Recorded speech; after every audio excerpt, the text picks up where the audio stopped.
When I hear the word Banga, another word that comes to mind is a place. A place with a rich historical past. The town of San Nicolas. San Nicolas is a small town yet very rich in cultural heritage. San Nicoleños are known for many things, but they are most prominent for their passion in reviving and preserving their culture and traditions. The town's most enduring traditional product is the banga, which has been an icon of Ilocano heritage and a livelihood that sustained generations of families of pot makers. As of today, the making of the legendary banga, or the process which they call the mili making, is still very much alive and is yet to be passed again for the generations of San Nicoleños to come.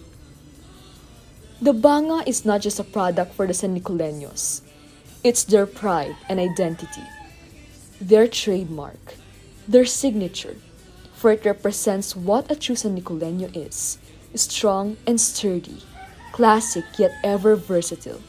Personally, I may be a Dingreña by blood, but I've studied at San Nicolas since 7th grade, and I can proudly say that I am a San Nicoleña by heart.